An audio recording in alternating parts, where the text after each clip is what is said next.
اعوذ باللہ من الشیطان الرجیم بسم اللہ الرحمن الرحیم۔ اللہ کے نام سے شروع جو بڑا مہربان اور نہایت رحم کرنے والا ہے۔ حضرت سیدنا سعد بن فضل بن معاذ علیہ رحمۃ اللہ آہد کہتے ہیں، میں نے اپنے والد کو یہ ارشاد فرماتے سنا، میں نے بعض کتابوں میں پڑھا ہے کہ ایک مرتبہ شیطان العین ایک اسرائیلی عابد کے پاس بہت سے جال لے کر آیا۔ اسرائیلی عابد نے پوچھا، اے اللہ عز و جل کے بندے، یہ جال کیسے ہے؟ شیطان ملعون بولا، اے شخص، میں مفلس ہوں، نہ تو میرے پاس کھانا وغیرہ ہے اور نہ ہی کوئی ذریعہ معاش، میں گھوم پھر کر معاش تلاش کرتا ہوں، جب بھوک لگتی ہے تو ان جالوں میں سے ایک جال نصب کر دیتا ہوں اور پرندے شکار کر کے کھا لیتا ہوں، اس طرح گزر بسر ہو رہی ہے۔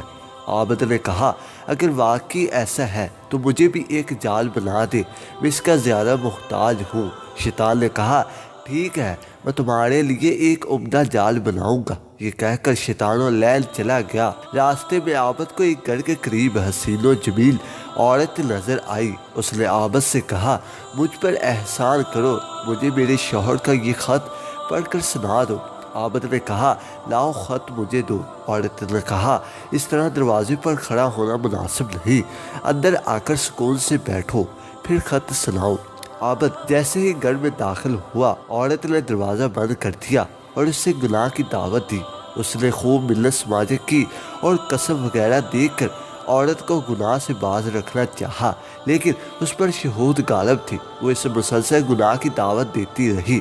بالآخر عابد کو اس گناہ سے بچنے کی تدبیر سوچی۔ اس نے اپنے آپ کو پاگل ظاہر کیا اور عجیب و غریب حرکتیں کرنے لگا۔ عورت نے پاگل سمجھ کر فوراً دروازہ کھول دیا اور سمجھدار عابد فوراً وہاں سے بھاگ نکلا۔ راستے میں شیطان اللیل نظر آیا تو عابد نے کہا، اس جال کا کیا ہوا جس کا تم نے مجھ سے وعدہ کیا تھا؟ کہا، میں نے تو تیرے لیے بہت مضبوط جال تیار کیا تھا، مگر تیرے جنون اور انداز دیوانگی نے تجھے اس میں پھنسنے نہ دیا۔ جب عابد نے یہ سنا تو گناہ سے بچنے پر اللہ عز و جل کا شکریہ ادا کرتا ہوا اپنے گھر کی جانب چل دیا۔ سبحان اللہ۔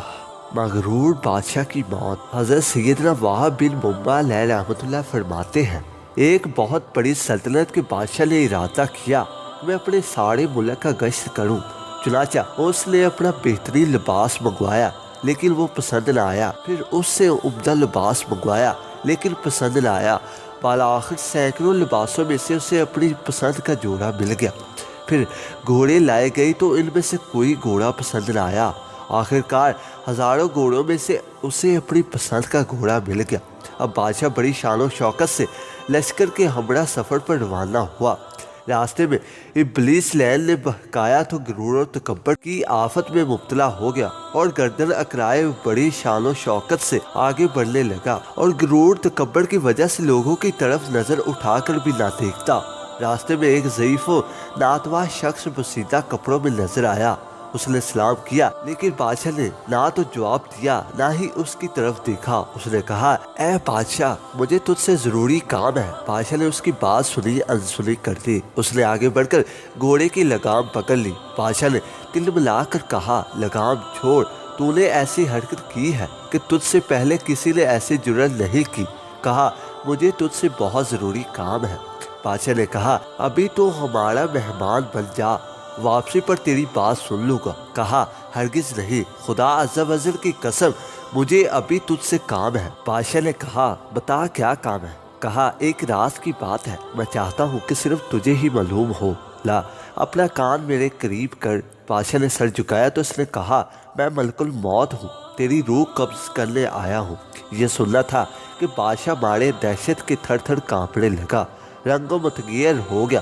اس نے خوفزدہ لہجے میں کہا، اس وقت مجھے کچھ مہلت دے دو تاکہ میں جس کام سے نکلا ہوں اسے پورا کر کے آؤں، پھر تم جو چاہے کر لینا۔ ملک الموت نے کہا، اللہ عز و جل کی قسم، تو اپنی سلطنت کو اب کبھی نہیں دیکھ سکے گا۔ بادشاہ نے منت سماجہ کرتے ہوئے کہا، اچھا مجھے میرے گھر والوں کے پاس ہی جانے کی مہلت دے دو۔ ملک الموت نے فرمایا، ہرگز نہیں، خدا عز و جل کی قسم، تو کبھی بھی اپنے اہل و عیال سے نہ مل سکے گا۔ یہ کہہ کر اس کی روح قبض کر لی گئی اور اس کا بھی جان جسم گھوڑے سے زمین پر آ پڑا۔ حضرت سیدنا ناجریری علیہ رحمۃ اللہ القوی فرماتے ہیں، پھر ملک الموت ایک نیک شخص کے پاس گئے اور سلام کیا۔ اس مرد صالح نے جواب دیا۔ ملک الموت نے فرمایا مجھے تجھ سے کوئی ضروری کام ہے۔ پوچھا بتائیے کیا کام ہے؟ کہا ایک راز کی بات ہے۔ مرد صالح نے اپنا کان قریب کیا تو اس نے کہا میں ملک الموت ہوں، تیری روح قبض کرنے آیا ہوں۔ نیک شخص نے کہا خوش آمدید اس کے لیے جس کی جدائی بہت طویل ہو گئی تھی۔ اللہ عز و جل کی قسم مجھ سے دور رہنے والا کوئی شخص نہیں جس کی ملاقات میرے نزدیک آپ علیہ السلام کی ملاقات سے افضل ہو۔ ملک الموت علیہ السلام نے کہا اگر تمہارا کوئی کام ہے تو اسے پورا کر لو۔ کہا آپ کے ہوتے ہوئے مجھے کسی چیز کی ضرورت نہیں اور اللہ تبارک تعالیٰ کی ملاقات سے بڑھ کر کوئی شے مجھے محبوب نہیں۔ ملک الموت نے کہا جس حال میں اپنی موت کو پسند کرتے ہو مجھے بتا دو، میں اسی حالت میں تمہاری روح قبض کروں گا۔ نیک شخص نے کہا کیا آپ علیہ السلام کو اس بات کا اختیار دیا گیا ہے؟ کہا ہاں مجھے اس طرح حکم دیا گیا ہے۔ نیک شخص نے کہا پھر مجھے وضو کر کے نماز پڑھنے دو، جب میں سجدہ میں جاؤں تو میری روح قبض کر لینا۔ ملک الموت نے کہا ٹھیک ہے میں ایسا ہی کروں گا۔ چنانچہ اس نے وضو کر کے نماز شروع کر دی۔ جب سجدہ کیا تو اس کی روح قبض کر لی گئی۔ اللہ عز و جل کی ان پر رحمت ہو اور ان کے صدقے ہماری مغفرت ہو، آمین بجائے نفی الآمین۔